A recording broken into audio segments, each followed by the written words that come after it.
Sobat Hijrah Official, dimanapun kalian berada. Kembali lagi di podcast kita. Pada kali ini kita kesempatan dengan Bapak Dr. Ahmad Hidayat SPSI, STHI, MPSI Psikolog. Apa kabar Pak? Kabar baik, Mbak. Alhamdulillah.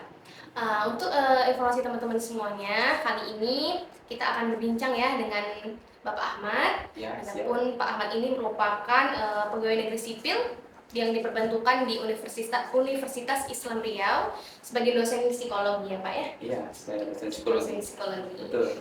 Oke, kemudian Bapak juga merupakan pengurus Ikatan Psikologi Klinis Wilayah Riau ya Pak, dan juga pengurus HIMSI Wilayah Riau. Ya, benar Mbak. Ya.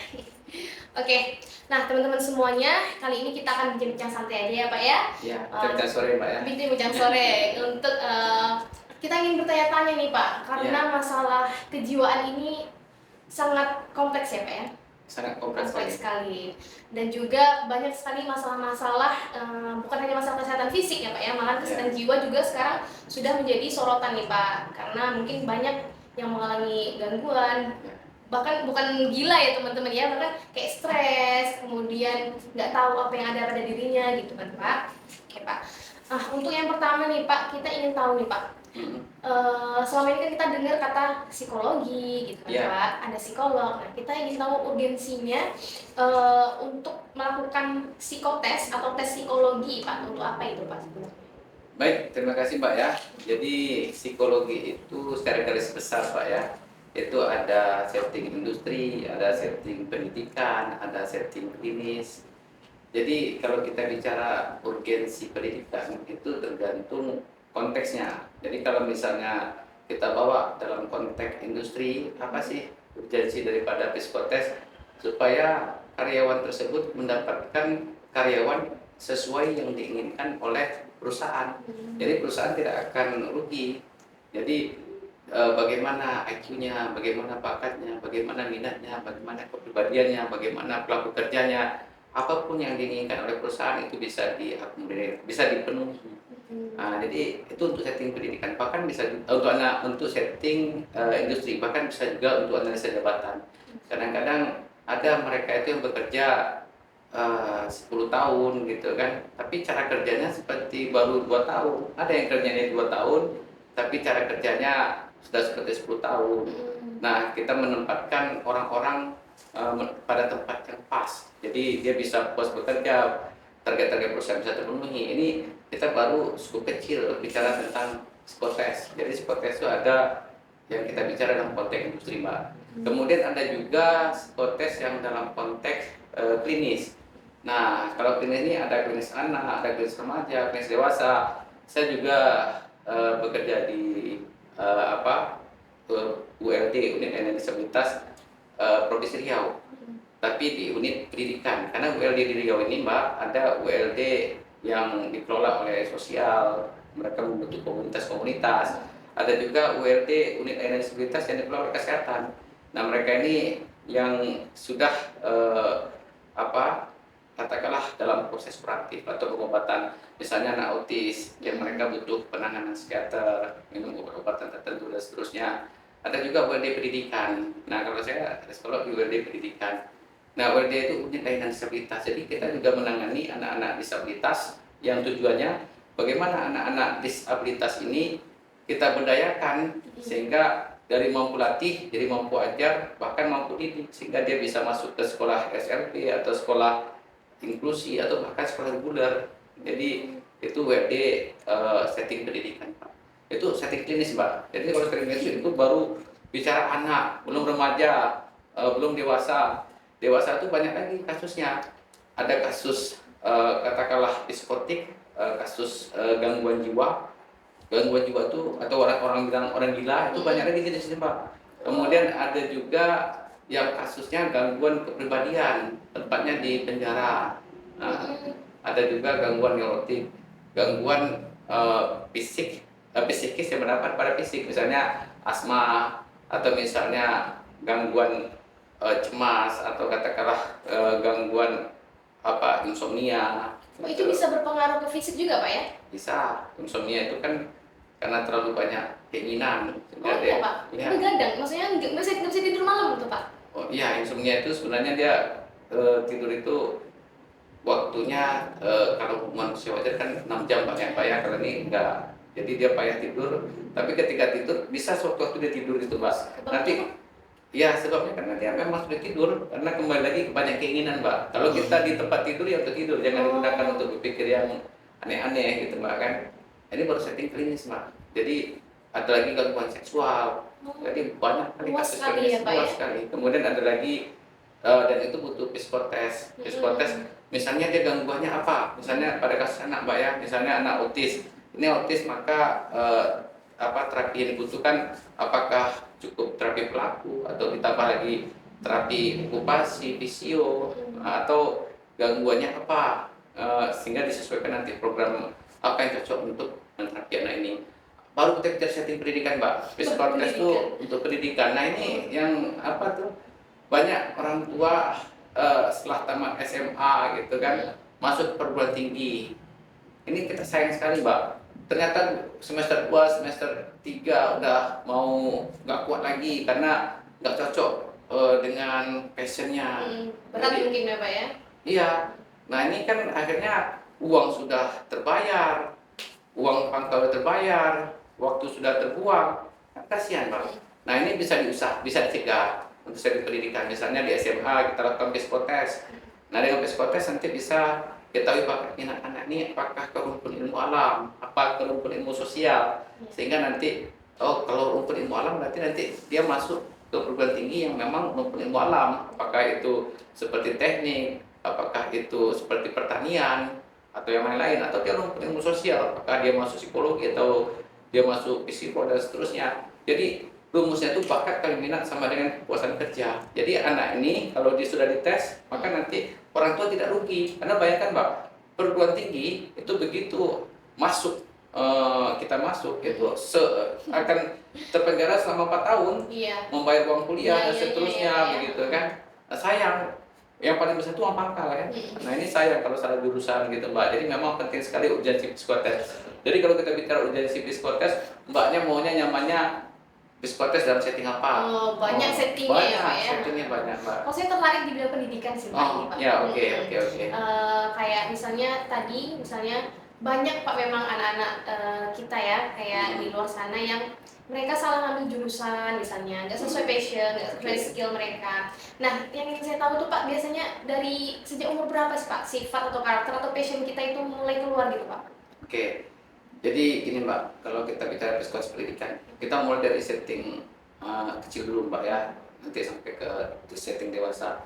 Nah misalnya anak mau masuk ke sekolah dasar, nah ini anak ini harus kadang-kadang dia 6 tahun sudah, dia menurut ilmu psikologi dia sudah layak bisa masuk. Jadi nggak harus 7 tahun begitu.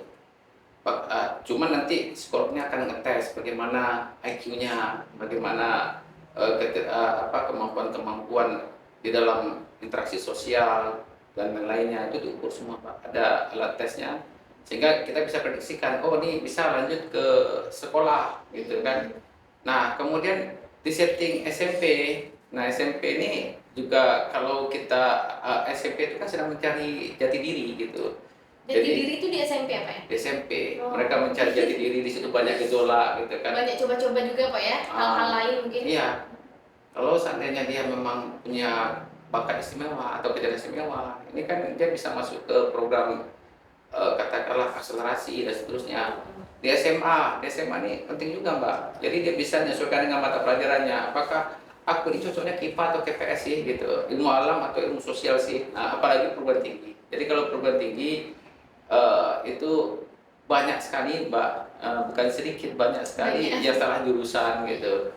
Jadi dengan adanya psikotes, dengan adanya lembaga biro-biro psikologi melaksanakan psikotes, itu sangat membantu sehingga siswa itu tidak salah jurusan. Jadi begitulah Mbak pentingnya psikotes ini. Jadi bakat Mbak, kita bicara bakat dulu Mbak ya. Karena di dalam psikotes itu ada bakat, ada IQ, ada pelaku kerja, ada kepribadian, ada minat. Apa itu bakat? Ya kan? Bakat itu adalah hadiah dari Tuhan. Misalnya saya tidak bisa bernyanyi gitu kan, didatangkan Krisdayanti, didatangkan anak untuk saya melatih bernyanyi, saya tidak akan bisa mampu bernyanyi seperti mereka gitu. Sejak lahir berarti Pak bakat itu ya? Bakat itu hadiah dari Tuhan. Hadiah gitu ya? Hadiah. Kalau dalam bahasa agamanya Mbak, kan karena Mbak ini ada orang agama juga, la tahtakir man dunaka falkulli semansiah. Jangan menghina di antara kalian, karena setiap orang itu diberikan kelebihan dan kekurangan begitu. Jadi kalau kita bicara bakat, misalnya saya tidak punya bakat dalam olahraga bola gitu ya, diundang pun Messi sama Ronaldo, saya tidak akan bisa. Baru 2 kali putar saya udah tumbang gitu, karena bakat saya nggak di sana gitu. Jadi bakat itu ya berarti bakat saya di akademis gitu kan. Bakat itu hadiah dari Tuhan. Jadi kalau misalnya bakat saya misalnya nggak bisa matematika, matematian pun saya belajar matematika, saya tidak akan bisa jadi orang yang hebat matematika. Jadi bekerjalah sesuai dengan bakat. Kalau bakat kita bahasa Inggris, ya kita mampukan mungkin mengembangkan kemampuan bahasa Inggris atau matematika atau kemampuan di bidang logika. Oh, logika berarti cocok di hukum. Nanti kita bisa masuk ke fakultas hukum karena orang hukum harus kuat di logikanya. Kalau dia di bakatnya katanya empatinya bagus, kemampuan logikanya bagus, ini mungkin masuk psikologi. Nah itu mau nggak mau IQ juga harus perhatikan. Jangan sampai IQ-nya di bawah 100 mau masuk ke dokteran. Maaf Mbak ya, itu untuk bidangnya belum tentu selesai. Iya kan? Ini juga harus diperhatikan begitu kan. Jadi apalagi dia masuk ke dokteran, ternyata dia lulus, tapi ternyata pelaku kerjanya nggak bagus, pelaku belajarnya, ketelitiannya, daya tahannya, mungkin waktu dia dulu dibantu ikut-ikut bimbel, tugasnya dibantu di bimbel, akhirnya daya juang kurang, di kedokteran itu dia banyak tekanan, akhirnya nggak selesai, sementara masuk program berapa. Nah ini makanya perlu psikotes, dan psikotes yang baik juga tentu harus mempertimbangkan semua aspek ini, sehingga pada akhirnya memberikan solusi yang baik, karena ilmu itu memprediksi sifatnya Mbak, memprediksi. Kalau psikologi itu disebut tukang tes dan tukang ramal, bisa meramalkan yang terbaik, tapi bukan gitu. dengan cara dukun, dengan dia alat tes. Gitu ya Pak ya? Ya. Berarti Pak, kalau misalnya kita mau menentukan nih pemetaan mata pelajaran pilihan, misalnya saya nih minatnya matematika, pengen jadi dokter nih, IQ saya ya lumayan, tapi aspek lain itu nggak memungkinkan. Apakah memang hanya standarnya pada IQ saja atau memang aspek lain juga Pak ikut? Oke Mbak ya, ini pengalaman saya Mbak ya, ini saya sudah buka praktek dari tahun 2013 Pak ya, saya sudah berpraktek. Itu sudah psikolog Mbak. Sudah psikolog Pak? Ya, sudah psikolog. Sebelumnya saya sebagai asisten psikolog itu Mbak ya. Jadi banyak guru-guru tuh bertanya, Pak, ini IQ-nya tinggi, tapi kenapa hasil belajarnya biasa-biasa saja? Yeah. Ada juga yang komplain, Pak, ini hasil belajarnya hasil IQ-nya biasa saja, tapi dia juara 1, juara 2. Jadi makanya Mbak itu kalau tidak pakai psikotes, ya kita nggak bisa melihat dinamika psikologisnya apa yang terjadi. Jadi saya ingin bertanya sama Mbak lagi nih, ini orang kos saya tanya ya. Mana lebih hebat, orang pintar atau orang rajin Mbak? Rajin sih Pak menurut saya. Apa beda orang rajin sama orang bodoh? Orang pintar sama orang bodoh? Orang pintar bodoh itu malas sih Pak. Pintar itu sekali terangkan sama guru udah paham. Si bodoh ini buat 3 kali. Tapi ketika si pintar sekali belajar, habis itu cukup, tapi si bodoh ini dia rajin, dia belajar terus, dia bisa ngalahkan. Mbak masih ingat tentang cerita Ibnu Hajar, anak batu? Ya ibaratnya karena tetesan air aja batu itu bisa dilubangi karena ketekunan itu. Jadi banyak aspek yang diukur. Jadi dengan psikotes juga bisa menjawab pertanyaan Mbak, kenapa anak ini, apa konseling atau terapi cocok untuk klien kita. Saya punya kasus Mbak, dia ini ke SD-nya juara, SMP-nya juara, SMA-nya jeblok nilainya. Nah kemudian saya tanya ada apa sebenarnya, dia nggak mau jawab gitu kan. Saya tes, pakai beberapa tes, kemudian terindikasi dia ada masalah di seksual, dia tidak bisa menahan seksualitasnya. Seharusnya kan kalau saya hanya berdasarkan dia tanya, Pak, saya kenapa turun prestasi saja, bagaimana cara belajar yang baik? Ternyata bukan itu masalahnya. Ternyata awalnya dia nonton film porno gitu kan. Pertama setengah jam, kemudian sejam, 2 jam, 3 jam, 4 jam, sampai 5 jam. Sehari nonton film porno 5 jam. Ini anak SMA, bagaimana? dia bisa berprestasi, waktunya habis untuk energi ke sana saja. Saya juga punya klien Mbak, dia dari Padang, kuliah di sekolah top di Riau ini, saya nggak usah sebutkan. Karena dia kesepian, akhirnya dia main lain, lalu dia kenalan dengan apa, katakanlah ya seseorang perempuan, akhirnya dia melakukan hubungan seksual terlarang. Nah akhirnya dia kecanduan. Nah ini bisa diatasi semua, baik itu apa dengan psikotes. Ya saya tinggal cocokkan konteksnya apa. Ini untuk pendidikan industri klinis, alat tesnya saya sesuaikan. Lalu tugas kita sebagai psikolog itu bisa meramalkan. Jadi intinya dengan meramalkan itu, oh ini yang terbaik, jurusan apa bakat minat Anda berdasarkan ini, kepuasan kerja Anda, nanti perguruan tingginya cocoknya jurusannya ini dan seterusnya. Oh Anda jangan paksakan kedokteran, karena kalau kedokteran itu pasti gagal. Itu bisa kita prediksi, karena ilmu kita tuh paramal, psikolog itu kita paramal. Tapi bukan dukun. Bukan dukun, ya. Ada alat tesnya ya Pak? Ada alat tesnya. Jadi kalau dukun itu kamu lahir tanggal berapa, bulan berapa, kamu cocoknya kerja di air, kamu cocoknya udara. Kalau kita nggak kayak gitu, kita ada tes gitu kan, tes IQ, bakat, kepribadian, minat dan seterusnya. Dari itu kita bisa memprediksi dengan kebenaran ilmiah. Tapi kebenaran ilmiah itu Mbak kan ada tingkat kebenaran 5%, 10%, ya kan 1%. Jadi kalau tingkat errornya itulah keterbatasan manusia. Tetapi yang paling penting itulah yang terbaik, itulah berdasarkan evidence penelitian. Jadi bisa diramal. Mbak pun bisa saya ramal begitu. Boleh Pak? Oh iya. Pakai alat tes ya Pak ya? Ya sedikit Mbak tulis atau sedikit pertanyaan-pertanyaan kunci, saya bisa buka Mbak siapa gitu. Karena saya bukan ngarang juga, karena berdasarkan evidence penelitian begitu Mbak. Jadi memang saya mengajak kepada masyarakat gitu Mbak ya. Ya memang kalau perlu gunakan lembaga psikotes ya, lembaga psikologi untuk mengetes, sehingga tidak sekolah jadinya. Sekolah itu tidak rugi, kan nanti dia masuk ke perguruan tinggi sudah bayar mahal-mahal begitu kan. Ternyata anaknya 2 semester, 3 semester sudah mengundurkan diri, kan kasihan Mbak ya. Jadi memang penting itu Mbak. Oke, menarik sih Pak tadi Pak. Berarti Pak kalau misalnya ada batas rentangnya nggak Pak? Tes itu dilakukan. Misalnya kan saya tesnya SMP nih Pak, kayak Bapak tadi bilang SD SMP juara nih, SMA kok turun gitu, otomatis mungkin pengaruh IQ-nya atau segala macam. Apakah tes itu menentukan kita ini bagaimana, itu pas kapan tuh Pak? Penasaran saya tadi. Ya, sebenarnya tergantung konteksnya Mbak. Kalau memang kita punya anak usia 6 tahun atau 5,5 tahun atau dekat 6 tahun, anak kan bingung orang tua nih, ini anak ini sudah layak untuk sekolah dasar nggak? Maka itu penting. Atau di SMP anaknya terlibat nakal remaja, ini apa penyebabnya? Ya, itu mungkin penting psikotes. Di SMA mata kuliah apa sih, dia ke ilmu alam atau ilmu sosial, ini mungkin butuh psikotes. Apalagi perguruan tinggi, dia mau masuk program studi apa? Jangan coba-coba, ini bukan coba-coba ya kan, ini serius ini kan. Karena salah kita milih jurusan, kita milih pekerjaan, itu seperti milih istri. Salah milih istri atau milih suami, menyesal sekian lama begitu. Iya, iya. Jadi ada ilmunya, ya gunakan gitu Mbak. Nah itu memang penting ini Mbak untuk masyarakat gitu. Nah, kalau misalnya Pak, kan Bapak seorang psikolog ya, Ya. ada klien nih, dia ingin sesuai keinginan dia gitu hasilnya. Saya nggak mau Pak, kayak kok nggak terima gitu. Apakah psikolog bisa menyesuaikan Pak? Ya itu memang kita perlu yang namanya konseling pendidikan. Ya mungkin nanti akan ada lagi apa ya, katakanlah analisa lebih mendalam, sehingga nanti bisa diramalkan apa yang terbaik untuk anak ini.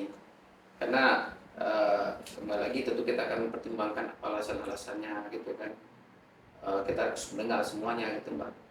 Ya dia masuk jurusan ini nggak mau walaupun hasil psikotes ke sana, ya mungkin dia ada trauma, misalnya dia cocok untuk kedokteran, tapi dia trauma dengan darah, kan nggak bisa kita masukkan lihat darah aja dia pingsan, gimana mau kerja dokter? Menjahit aja merasa takut. Jadi psikolog nggak bisa, harusnya empati, tapi empati itu bisa merasakan perasaan orang lain tapi tidak hanyut. Kalau simpati hanyut, nanti klien yang nangis dia nangis, jadi bukan konseling, jadi bukan nangis-nangisan begitu kan Pak. Nasib. Saya seperti itu. Oh seperti itu Pak ya? Ya. Berarti memang disesuaikan lah Pak kan? Kan misalnya udah dapat hasil, ya kita sesuaikan lagi gitu kan Pak ya? Ya biasanya dari hasil itu sudah jelas, tapi kalau memang ada hal-hal yang nggak diterima ya sebaiknya dikonsultasikan lagi lebih dalam gitu kan. Dilanjutkan dengan namanya konseling pendidikan gitu kan. Jadi biar lebih dijelaskan lagi sama psikolognya, kemudian psikolognya lebih mengerti lagi gitu. Karena tukang alat tes juga terbatas, dia tidak bisa membaca. Saya rekomendasikan kedokteran, ternyata dia takut dengan darah, dia apa tuh katakanlah nggak buat katakanlah menjahit nanti batang tubuh orang yang kasus jahit sebagai tugas seorang dokter, atau dia nggak tekun. Nah ini, atau ada trauma-trauma tersendiri. Nah ini memang itu ada alat tes itu ada keterbatasannya. Nah kalau memang dibutuhkan ya dibutuhkan gitu. Oke. Kalau misalnya pada saat tes itu Pak, kondisi atau situasi lah pada saat tes itu mempengaruhi hasil nggak Pak? Misalnya kita tes ini kan sebelum makan mungkin, ataupun di sore hari, pagi dan sore hari aja lah Pak, beda nggak gitu hasilnya? Ya beda Pak, karena gini kasusnya. Ketika saya melakukan psikotes itu mengambil sampel yang terbaik atau sampel yang terburuk. Jadi ibarat foto Mbak. Ketika foto itu Mbak lagi nggak mood saya foto, itu jelek hasilnya. Ketika Mbak lagi happy, bagus hasilnya. Maksud saya begini, ketika psikotes harusnya makan, sudah minum, sudah cukup semuanya begitu. Oke. Jadi harusnya dia dalam kondisi jangan ada masalah keluarga, dia sudah makan, nah ini akan mempengaruhi tes. Tapi kalau makanya biasa psikotes itu akan ngasih tahu, tolong murid-murid diingatkan sudah makan terlebih dahulu gitu kan. Jadi memang sangat pengaruh Pak. Ketika kita katakanlah ada masalah keluarga juga hasil psikotes kita tidak akan bagus gitu. Jadi kembali lagi ya, hasil psikotes ini ketika katakanlah perlu diulang ya diulang gitu. Tapi hasil tes juga punya masa berlaku Pak ya. Ada kadaluarsa. Biasanya hasil tes itu 5 tahun. 5 tahun itu orang akan berubah. Bisa saja berubah, bisa saja tidak.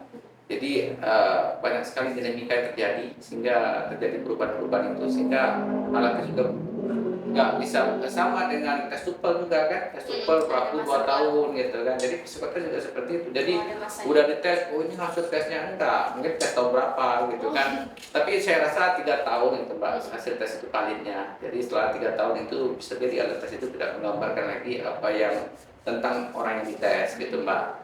Jadi ketika SMA nanti perguruan tinggi tes lagi, karena banyak sekali dinamika psikologis yang terjadi gitu kan. Jadi jangan patokannya anakku hebat, harus sudah dites. Padahal waktu di SMP nggak bisa. Di SMP hanya bisa menggambarkan siapa yang terbaik, meramalkan itu anak SMP, SMA juga. Nanti pas perguruan tinggi tes lagi gitu. Ya sama dengan Mbak ya, kalau saya ibaratkan itu ya ada segala sesuatu ada kadaluarsanya gitu.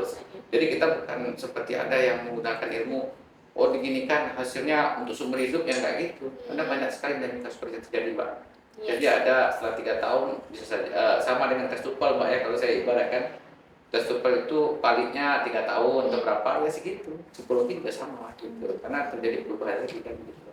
Ya, itu sering ditanyakan sih Pak. Ya. Saya sudah tes sekali nih, nah lo kok 5 tahun lagi misalnya dia kok beda gitu dari yang di tes sebelumnya, ternyata memang ada tadi waktunya ya Pak ya? Iya, ada tengah waktunya. Jadi kalau udah 3 tahun ya biasanya dites lagi. Ya, karena kan banyak dinamika yang kita alami kan Pak ya, kalau udah nanti semakin bertambah usia mungkin semakin kompleks juga permasalahannya. Menurut saya ketika SMA dites gitu kan, atau kelas 3 SMA dites tapi untuk ramal perguruan tinggi, gitu. Apa yang cocok gitu kan. Kelas 1 dites untuk meramal mata kuliah apa yang cocok, apakah ilmu alam atau ilmu sosial gitu.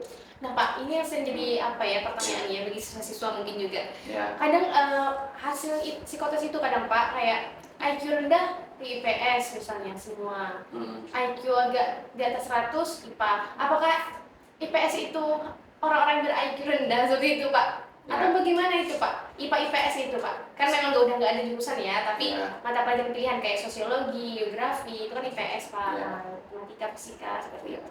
Jadi gini Mbak, kalau kita lihat rumpun ilmu sosial ya, itu ada yang paling top tuh akuntansi, psikologi gitu kan. Akuntansi itu kan harus pintar matematika gitu. Jadi sebenarnya nggak benar juga yang tinggi IQ-nya itu IPA, yang rendah sosial. Ya itu tergantung hasil tes Mbak. Jadi hasil tes itu dia bisa mengelompokkan bakat IPA sama bakat IPS. Jadi Ada seperti tes IST Mbak ya, itu apa sih IQ itu? Kumpulan bakat. Kumpulan bakat itu jadi IQ. Bakat itu ada bakat IPA, ada bakat sosial. Jadi itu digabung.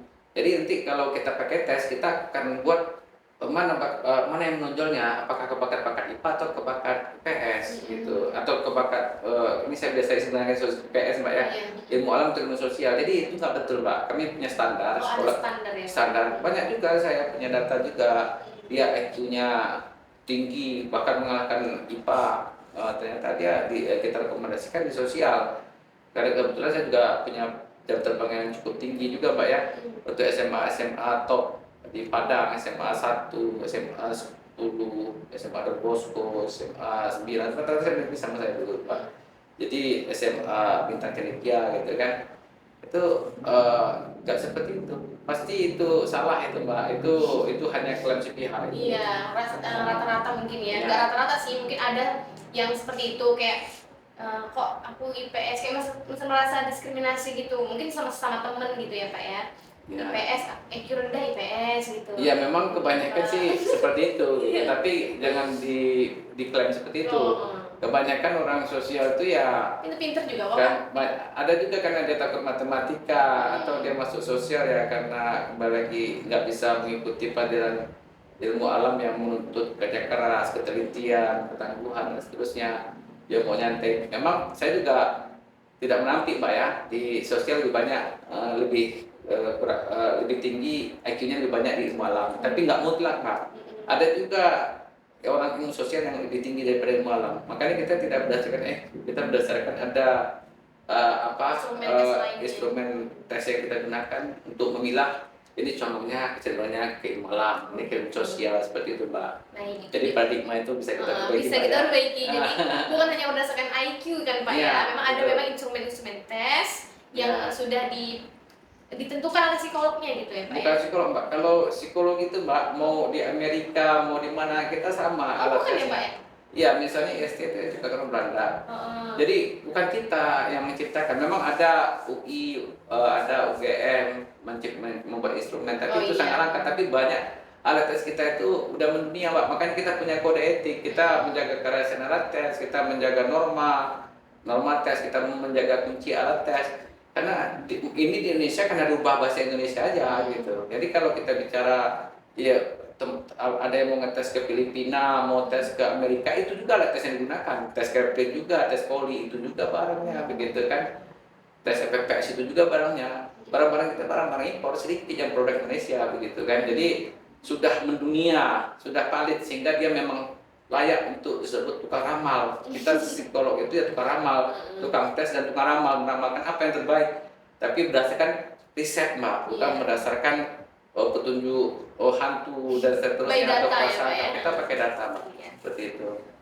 Berarti memang sudah jelas untuk semuanya yang bertanya ya Pak ya. Saya juga udah paham.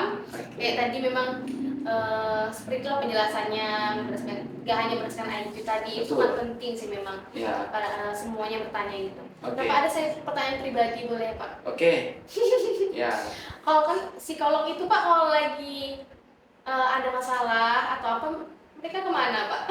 Kita psikolog juga. Jadi gini Mbak rahasianya, ketika logika kita naik, emosional kita turun. Ketika emosional kita naik, logika kita turun. Jadi saya sebagai psikolog, saya juga manusia Mbak.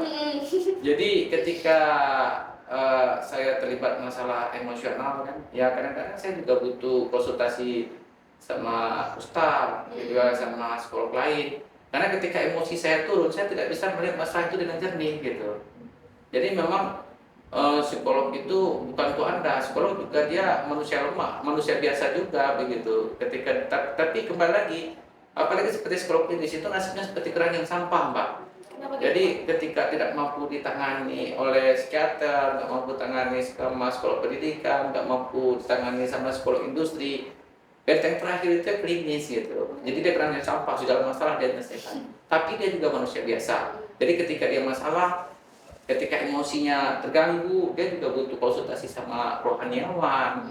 Dia juga butuh konsultasi sama dia gitu. Dia juga menggunakan teknik-teknik yang dikuasainya. Bahkan Ya, kembali lagi, psikolog juga manusia, jadi Iya. jangan dipikir dia hebat segala-galanya begitu. Heeh. Intinya ya ketika kita punya, setiap kita punya ada masalah gitu. Ketika ada masalah, kita tidak bisa melihat masalah itu dengan jernih sehingga kita butuh bantuan orang lain. Nah, bedanya psikolog, mereka sudah mempelajari ilmu tentang perilaku manusia dengan segala instrumennya sehingga dia lebih bisa melihat masalah dengan jernih dan dia punya kode etik, tidak boleh menjaga, tidak boleh membuka rahasia klien dan seterusnya gitu, Mbak. Jadi ya kembali lagi ketika saya juga ada kasus Mbak ya, ada klien saya, kalau kondisi psikis saya tidak sedang baik-baik saja, ya mungkin saya akan pending. Pending. Karena saya harus dalam kondisi yang prima. Karena pengalaman saya setelah konseling masalah itu seorang pindah ke saya gitu kan. Jadi memang titik kuncinya kayak itu aja Mbak. Ketika logika kita naik, ya kita emosi kita akan turun. Jadi ada namanya dalam psikologi itu disebut terapi rasional emotif terapi. Jadi ketika kita rasional, segala sesuatu itu bisa diselesaikan.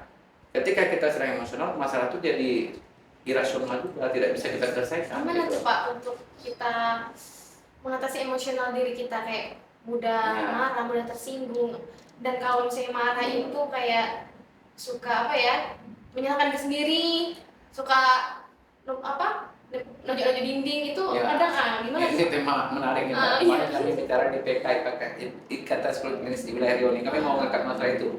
Banyak Pak Self itu. harm, self injury gitu kan. Jadi ini kalau kita bahas memang tema tersendiri Mbak. Cuman begini, saya ambil contoh bahwasanya segala sesuatu bisa diselesaikan dengan rasional dan tugas psikolog hanya membantah-bantah. Dia pakai rumus A, B, C, D, E, activity, given, belief, konsekuensi, kemudian dispute, kemudian effectiveness. Nah, rumusnya itu aja B, C, D, E kan. Rumusnya.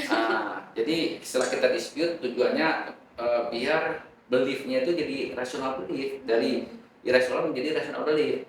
Misalnya gini, Mbak punya masalah misalnya dengan laki-laki.